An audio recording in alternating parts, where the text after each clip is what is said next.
Big boss season 8కి ఈసారి worst contestants వచ్చారు అంటూ పబ్లిక్ ఇచ్చిన రివ్యూ చాలా కరెక్ట్ అని చెప్పుకోవాలి. ప్రస్తుతం అభయ్ హౌస్‌లో గేమ్ ఆడట్లేదు. కానీ చాలా బిగ్ బాస్‌ని తిట్టుకుంటూ వస్తున్నాడు.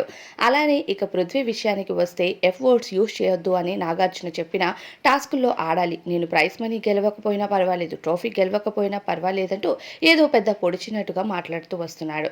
ఇక అలానే హౌస్‌లో విష్ణుప్రియ, నిన్న ప్రేరణ ఆడిన గొడవ కానీ, మాటలు కానీ, బూతులు కానీ అసలు ఒక నెక్స్ట్ లెవెలే అని చెప్పుకోవాలి. వాళ్ళిద్దరి ప్రవర్తన హౌస్‌లో చూసిన వాళ్ళకి ఇక ఏం మాట్లాడాలి అన్నది కూడా అర్థం కాదు. ఒక నేషనల్ టెలివిజన్ పైన ఒక రియాలిటీ షోలో ఉన్నారు అనే ప్రవర్తన వాళ్ళిద్దరూ మర్చిపోయారు. అయితే దీనివల్ల విష్ణుప్రియకి ఎటువంటి ఎఫెక్ట్ లేదు. ఎందుకంటే విష్ణుప్రియకి బయట అభిమానులున్నారు కాబట్టి ఆమెకు ఓట్లు వేసి ఆమెను టాప్‌లో నిలబెడుతున్నారు. కానీ నిన్న రాత్రి జరిగిన గొడవకు విష్ణుప్రియకి కూడా ఓట్లు తగ్గుతూ వస్తున్నాయి. కానీ ఆమెకు ఎక్కువ శాతం ఓటింగ్ జరిగింది కాబట్టి ఆమె ఫస్ట్ లెవెల్‌లో ఉంది. ఇక ప్రేరణ విషయానికి వస్తే ప్రేరణ అలా కాదు. బయట పెద్దగా అభిమానులు లేరు. ఓటింగ్ దాదాపు అసలు మామూలుగా కూడా పడట్లేదు. అలాంటప్పుడు ఈ గొడవకు కాస్త ప్రేరణకు కూడా ఓటింగ్స్ అన్నవి తగ్గుతూ వస్తున్నాయి. ఇక సేఫ్‌లో నైనిక అలానే సీత ఉన్నారు. విష్ణుప్రియ అలానే నాగమణి కంట ఇద్దరు టాప్‌లో కొనసాగుతున్నారు. ఇక సెకండ్‌లో సేఫ్‌లో ఉన్నది వీళ్ళిద్దరు. నైనిక అలానే సీతకు ప్యారలల్‌గా ఓటింగ్స్ అన్నవి వాళ్ళ అభిమానుల నుండి అలానే పడుతున్నాయి.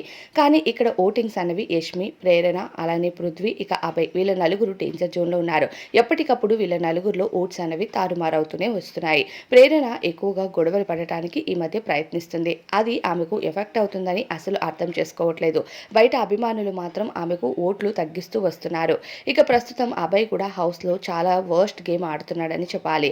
బిగ్ బాస్‌ని తిట్టడం కానీ, అది గేమ్ ఆడి తిట్టిన పనికొస్తుంది. కానీ గేమ్ ఆడకుండా బిగ్ బాస్‌ని తిట్టడం అన్నది సరైనది కాదని చెప్పాలి. దీనివల్ల ఆయన ఎలిమినేట్ అయ్యే ఛాన్సెస్ కూడా ఎక్కువగానే ఉన్నాయి. అయితే ప్రస్తుతం ఆయనకు ఓటింగ్ కూడా చాలా తక్కువ జరుగుతుంది.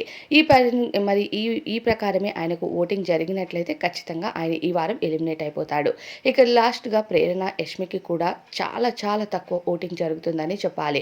ఇక పృథ్వీ విషయానికొస్తే టాస్కుల్లో అలా చేస్తా, ఇలా చేస్తా అని మాట్లాడుతున్నాడు. అంతేకాని నాకు ట్రోఫీ కావాలి, ప్రైజ్ మనీ కావాలి, నేను ఒక రియాలిటీ షోలో ఉన్నానని అస్సలు మర్చిపోయి బిహేవ్ చేస్తున్నాడేమో అనిపిస్తుంది. బిగ్ బాస్ హౌస్‌కి కంటెస్టెంట్స్ వచ్చినప్పుడు వర్స్ట్ కంటెస్టెంట్స్ అని చెప్పుకున్నారు. అదే ఇప్పుడు నిజమవుతుందేమో. ఇక ప్రభావతి 2.0 టాస్క్‌లో మాత్రం ఒక్కొక్కరి రియాలిటీస్ బయటపడ్డాయి. ఒక్కొక్క కంటెస్టెంట్ ప్రవర్తన ఎలా ఉంటుంది, మాట తీరు ఎలా ఉంటుందనేది బయటకొచ్చింది. ఇక విష్ణుప్రియ, ప్రేరణ బూతులు మాటల యుద్ధం అయితే ఇక మామూలుగా లేదని చెప్పాలి. ఈ టాస్క్‌తో అందరి బండారాలు బయటపడిపోయాయి. కానీ ఈ వారం నామినేషన్స్‌లో ఉన్న వాళ్ళకి ఇది మాత్రం డేంజర్ అనే చెప్పుకోవాలి. విష్ణుప్రియకు 29% ఓటింగ్ నిన్న జరిగితే ఈరోజు 26% మాత్రమే జరుగుతుంది. అంటే ఓటింగ్ తారుమారవుతూ వస్తుంది. ఇక మణికంఠకు 19% ఓటింగ్ జరుగుతుంది. అభయ్ అయితే ప్రస్తుతం లీస్ట్‌లో ఉన్నాడు. అభయ్ ఎలిమినేట్ అయ్యే ఛాన్సెస్ కూడా హైగానే ఉన్నాయి. కానీ ఓట్లు తారుమారై పృథ్వీ అవ్వచ్చు, లేకపోతే యష్మి, ప్రేరణ కూడా అవ్వచ్చు. దీనిపైన అభిప్రాయం కామెంట్స్‌లో చెప్పండి.